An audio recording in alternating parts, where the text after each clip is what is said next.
ನಮಸ್ತೆ ಮಿತ್ರರೇ, ಇವತ್ತೊಂದು ಆರೋಗ್ಯದಾಯಕವಾದ ದೋಸೆ, ಅದು ಬಾಳೆ ದಿಂಡಿನಿಂದ ಮಾಡಿದಂತಹದ್ದು. ಬನಾನಾ ಸ್ಟೆಮ್ ಅಂತ ಏನು ನಾವು ಇಂಗ್ಲೀಷಲ್ಲಿ ಕರಿತೇವೆ. ಈ ಬಾಳೆ ಗಿಡ, ಅದರ ಪ್ರತಿಯೊಂದು ವಸ್ತುಗಳು ಉಪಯುಕ್ತ ಹಾಗೂ ಆರೋಗ್ಯದಾಯಕ. ಇವತ್ತು ಬಾಳೆ ದಿಂಡನ್ನು ಬಳಸಿ ದೋಸೆಯನ್ನು ಸಹ ಮಾಡಿದ್ದೇನೆ ಹಾಗೂ ಒಂದು ರುಚಿಕರವಾದ ಚಟ್ನಿಯನ್ನು ತಯಾರಿಸ್ತೇನೆ. ಹಾಗಾದರೆ ಯಾರೆಲ್ಲ ನನ್ನ ಚಾನಲನ್ನು ನೋಡ್ತಿದ್ದೀರಿ, ಯಾರೆಲ್ಲ ಇನ್ನೂ ಸಬ್ಸ್ಕ್ರೈಬ್ ಮಾಡಿಲ್ಲ, ದಯವಿಟ್ಟು ಸಬ್ಸ್ಕ್ರೈಬ್ ಮಾಡಿ, ಸಪೋರ್ಟ್ ಮಾಡಿ ಅಂತ ಹೇಳುತ್ತಾ ಬನ್ನಿ ಈ ರುಚಿಕರವಾದ ಆರೋಗ್ಯದಾಯಕವಾದ ಈ ಬಾಳೆಯ ದಿಂಡಿನ ಆರೋಗ್ಯದಾಯಕ ಅಂಶಗಳು ಎಲ್ಲರಿಗೂ ಗೊತ್ತಿರುವಂಥದ್ದು. ಕಿಡ್ನಿಯ ಪ್ರಾಬ್ಲಮ್ ಯಾರಿಗೆ ಉಂಟು ಅಂಥವರು ಬಾಳೆಯ ದಿಂಡಿನ ರಸವನ್ನು ಕುಡಿದ್ರೆ, ಕಂಟಿನ್ಯೂಸ್ ಆಗಿ 15 ದಿವಸ ಕುಡಿದ್ರೆ ಮೂತ್ರದಲ್ಲಿರುವ ಕಲ್ಲು ಸಹ ಕರಗಿ ಹೋಗ್ತದೆ. ಬನ್ನಿ ಈ ಒಂದು ರುಚಿಕರವಾದ ದೋಸೆಯನ್ನು ಹಾಗೂ ಚಟ್ನಿಯನ್ನು ಹೇಗೆ ಮಾಡುವುದೆಂದು ನೋಡೋಣ. ನಮಸ್ತೆ ಮಿತ್ರರೇ, ಇವತ್ತು ನೋಡಿ ಬಾಳೆಯ ದಿಂಡುಂಟು, ಆರೋಗ್ಯಕ್ಕೆ ಬಹಳ ಉತ್ತಮವಾದದ್ದು.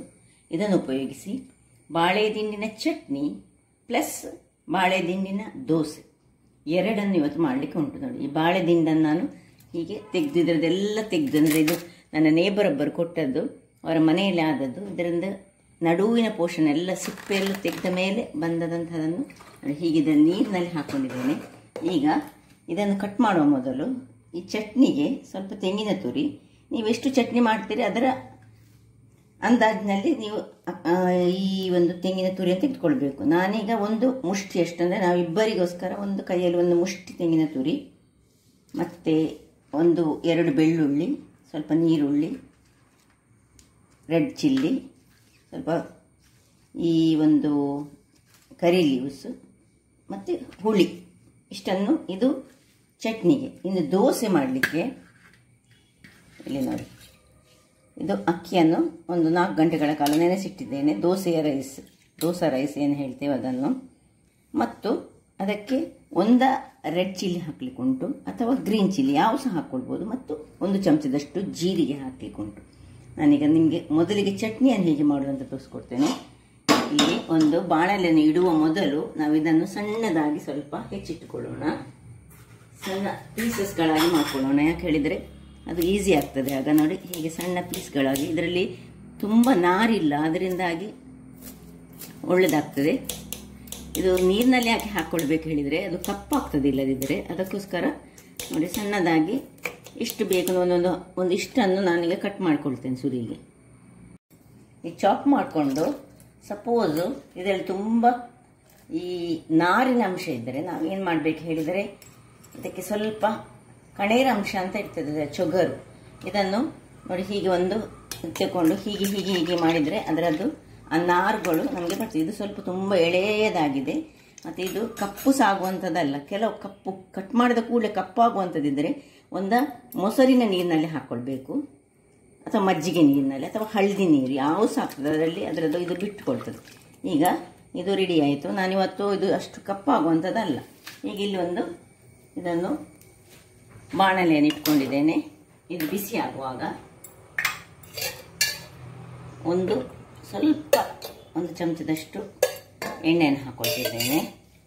ಎಣ್ಣೆಯನ್ನು ಹಾಕ್ಕೊಂಡು ಎಣ್ಣೆ ಬಿಸಿ ಆಗುವಾಗ ಒಂದು ಸಣ್ಣ ತುಂಡು ಈರುಳ್ಳಿಯನ್ನು ಹೀಗೆ ಹಾಕ್ಕೊಳ್ತಿದ್ದೇನೆ. ಏನು ತುಂಬ ಫ್ರೈ ಆಗಲಿಕ್ಕಿಲ್ಲ. ಒಂದು ಕರಿ ಲೀವ್ಸು. ಇನ್ನು ಇದರಲ್ಲಿ ಎಷ್ಟು ನೀವು ಮಾಡ್ತೀರಿ ನೋಡಿ, ನಾನು ಎಲ್ಲವನ್ನು ಇದು ಕಟ್ ಮಾಡ್ಕೊಂಡಿದ್ದೇನೆ. ಇಷ್ಟನ್ನು ಜಸ್ಟ್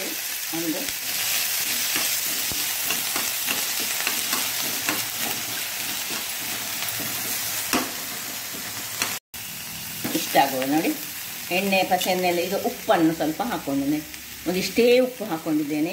ಚಟ್ನಿಗೆ ಎಷ್ಟು ಉಪ್ಪು ಬೇಕು ನೋಡಿ ಅಷ್ಟು ಉಪ್ಪನ್ನು ಹಾಕೊಳ್ಬೇಕು. ಜಸ್ಟ್ ಸ್ವಲ್ಪ ಬಾಡಿದರೆ ಸಾಕಿದು. ಸಾಕಿದನ್ನು ಆಫ್ ಮಾಡ್ಕೊಳ್ತಿದ್ದೇನೆ. ಈಗ ಎಷ್ಟು ಬಾಡಿದರೆ ಸಾಕು, ನಾನು ನಿಮಗೆ ಕಾಣ್ಬೋದು ನೋಡಿ, ಎಷ್ಟು ಬಾಡಿದರೆ ಆಯಿತು.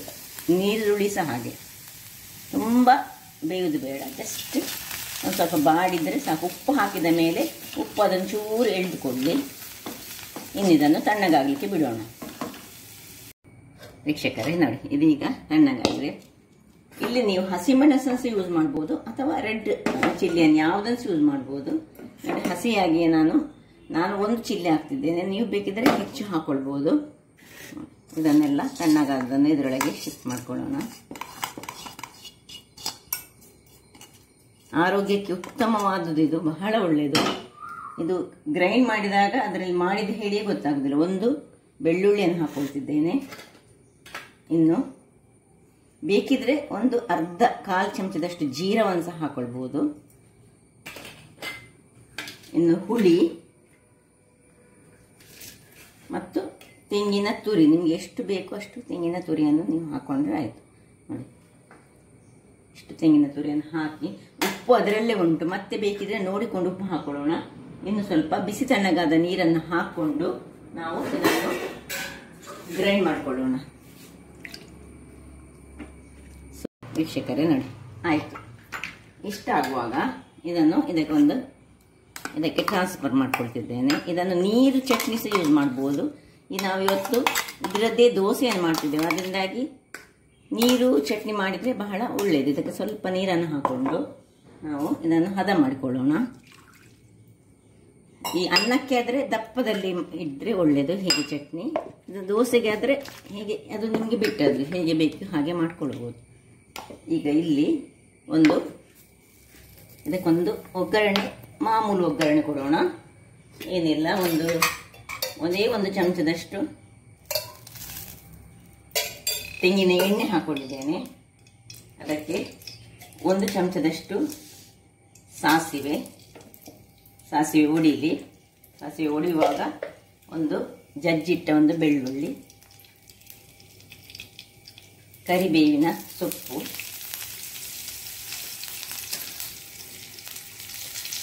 ಮತ್ತು ಒಂದು ರೆಡ್ ಚಿಲ್ಲಿ. ನೀವು ಗ್ರೀನ್ ಚಿಲ್ಲಿಯದ್ದು ಸಹ ಮಾಡ್ಬೋದು, ರೆಡ್ ಚಿಲ್ಲಿ ಸಹ. ಗ್ರೀನ್ ಚಿಲ್ಲಿದು ಮಾಡಿದರೆ ಭಾರಿ ಚೆನ್ನಾಗಿ ಕಲ್ಲರ್ ಅಂತೂ ಗ್ರೀನ್ ಆಗಿ ಬರ್ತದೆ.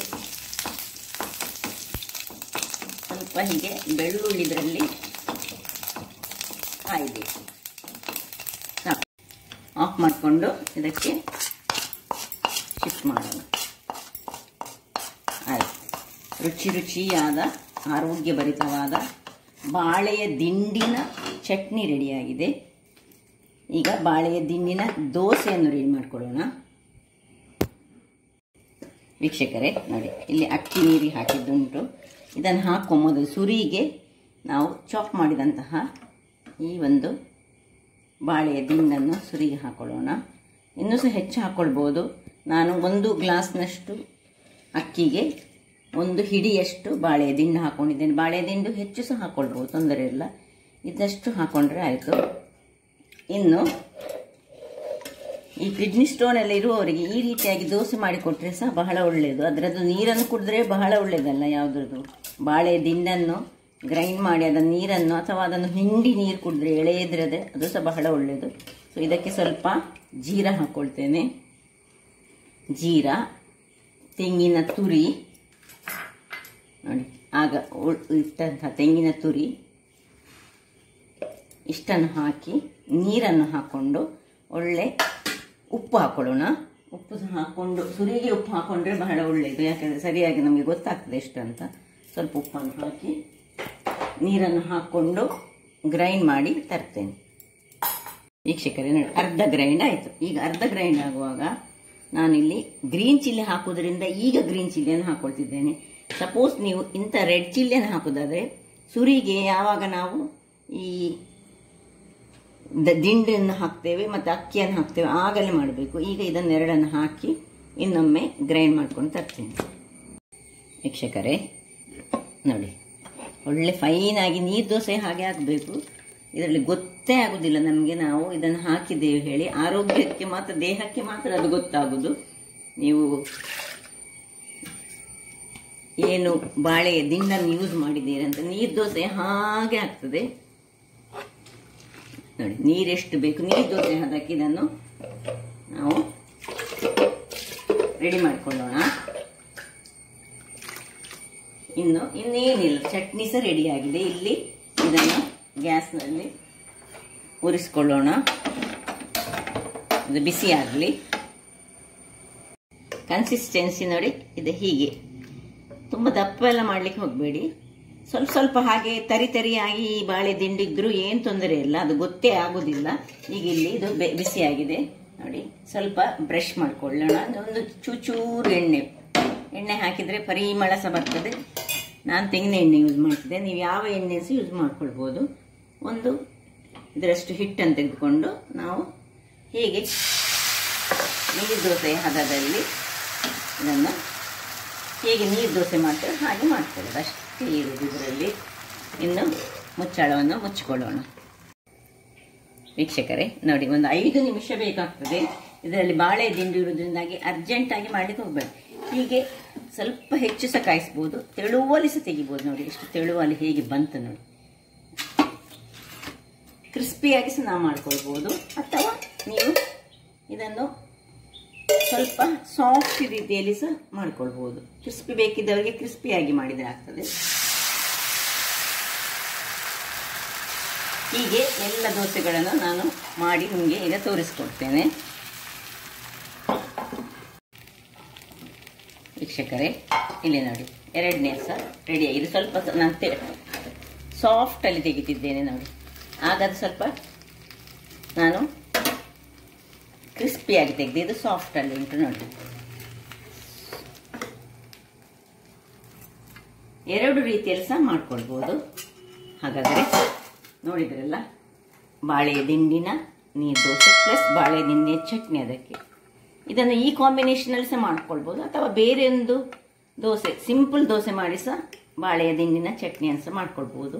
ಬಹಳ ಟೇಸ್ಟಿಯಾಗಿ ಸಹ ಬರ್ತದೆ, ಆರೋಗ್ಯಕ್ಕೆ ಸಹ ಬಹಳ ಉತ್ತಮ.